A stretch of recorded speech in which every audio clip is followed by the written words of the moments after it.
शंकर नीलकंठ गंगाधर आए शरणम तिहारे. காஷ்மீர் மலைச்சாரல்ல பனிலிங்க யாத்திரை கேட்டதெல்லாம் தர்ற வைஷ்ணோ தேவி மலையேற்றம் போயிட்டு அப்படியே ஜில் ஜில் காஷ்மீர் சுத்தி பார்த்துட்டு வர ரெடியா இருக்கீங்களா?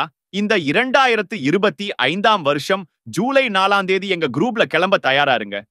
அதாவது சென்னையில இருந்து ட்ரெயின்ல ஜூலை 4ஆம் தேதி புறப்பட்டு 3 நாள் டிராவல் பண்ணி 7ஆம் தேதி ஈவினிங் காஷ்மீர் தலைநகர் ஸ்ரீநகர் போறோம். இல்லனா 7ஆம் தேதி காலையில கிளம்பி பிளைட்ல ஒரே நாள்ல கூட போயிடலாம்.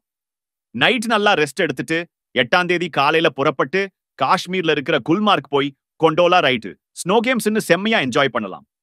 5 கிலோமீட்டர் தூரம் கொண்டோலா ரோப் கார்ல போய் ஐஸ் மலைகள் பார்த்து ரசிச்சுட்டு ஸ்னோ கேம்ஸ் எல்லாம் விளையாடிட்டு ஈவினிங் ஸ்ரீநகர் ரூம்ல வந்து தங்கிடலாம். 9ஆம் தேதி காலையில புறப்பட்டு காஷ்மீர்ல இருக்கிற கீர்பவானி கோவில் தரிசனம் பண்ணிட்டு சோன்மார்க் பள்ளத்தாக்குக்கு போகலாம். அங்க இருக்கிற 0 பாயிண்ட் பார்த்துட்டு ஸ்னோ பைக்ஸ்ல சிட்டா பறக்கலாம். அப்புறம் அங்க இருந்து வேர்ல்ட் அட்வென்ச்சர்ல ஒன்னா இருக்கிற ஜோஜிலா பாஸ் ரோட்ல டிராவல் பண்ணி குமர்போர் நினைவு சின்னம் பார்க்கலாம். பார்த்துட்டு ஜிப்லைன் ரிவர் கிராசிங் போகலாம். இதையெல்லாம் ஜாலியா என்ஜாய் பண்ணிட்டு நைட் அமர்நாத் மலை அடிவார பகுதியா இருக்கிற பால்டால் பேஸ் கேம்ப்ல போயிட்டு டென்ட்ல ஸ்டே பண்ணலாம். 10ஆம் தேதி அதிகாலையில புறப்பட்டு ஹெலிகாப்டர்லயோ குதிரையிலயோ இல்ல நடந்தோ அமர்நாத மலை ஏறலாம். ஈவினிங் 12,500 அடி உயரத்துல பிரம்மாண்ட குகைகளை அருள் தர்ற அமர்நாத் பனிலிங்கத்தையும் அம்மா பார்வதி தேவியையும் தரிசனம் பண்ணலாம். தரிசனம் பண்ணிட்டு கோவில்ல தர்ற வெள்ளிக்காயின பிரசாதமா வாங்கிட்டு அமர்நாத் குகையில வசிக்கிற ஜோடி புறாக்களையும் தரிசனம் பண்ணிட்டு இறங்கி வரலாம். கீழே வந்து ரெஸ்ட் எடுக்கலாம். சில பேருக்கு லேட் ஆச்சுன்னா மலை மேல பஞ்சதரணி டென்ட்ல தங்கிட்டு 11ஆம் தேதி கீழே வரலாம். 11ஆம் தேதி மதியம் அமர்நாத் அடிவாரமான பால்டால்ல இருந்து பஸ்ல புறப்பட்டு ஸ்ரீநகர் ரூம்ல வந்து ஸ்டே பண்ணலாம். ஈவினிங் லால் சவுக்ல காஷ்மீர் பஷ்மினா ஷால் குங்குமப்பூ எல்லாம் பர்ச்சேஸ் பண்ணிட்டு நைட் ரெஸ்ட் எடுக்கலாம்.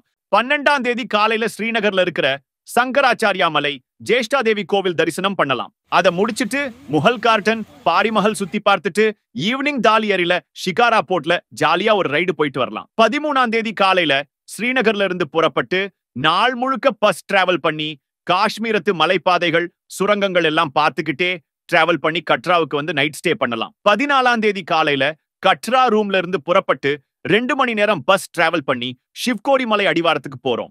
அங்கிருந்து நடந்தோ இல்ல குதிரையிலையோ மலை ஏறி ஷிவ்கோடி குகை கோவில்ல பஞ்ச பாண்டவர்கள் தரிசனம் பண்ணின சுயம்பு சிவபெருமான தரிசனம் பண்ணலாம். 15ஆம் தேதி காலையில நேரமே புறப்பட்டு குதிரையிலையோ இல்ல நடந்தோ கட்ரா வைஷ்ணோ தேவி மலை ஏறி கேட்ட வரம் தரக்கூடிய வைஷ்ணோ தேவிய தரிசனம் பண்ணலாம். 16ஆம் தேதி மதியம் வரைக்கும் நல்லா ரெஸ்ட் எடுத்துட்டு ஈவினிங் இந்த யாத்திரையோட அனுபவங்களை பகிர்ந்துக்கலாம். 17ஆம் தேதி காலையில கட்ராவில இருந்து புறப்பட்டு ஜம்மு நகரத்துக்கு வர்றோம். அங்க இருக்கிற ரகுநாத் மந்திர், பேவ் மாகாளி கோவில், ஜம்மு திருப்பதி கோவில் எல்லாம் போய் தரிசனம் பண்றோம். அப்புறம் நைட் ட்ரெயின் ஏறி பஞ்சாப் தலைநகரம் அமிர்தசரஸ் போறோம். 18ஆம் தேதி காலையில அமிர்தசரஸ்ல பொற்கோவில், ஜாலியன் வாலாபாக், வாகா பார்டர் எல்லாம் பார்க்கிறோம். அன்னைக்கு நைட் ட்ரெயின் ஏறி டெல்லி போறோம்.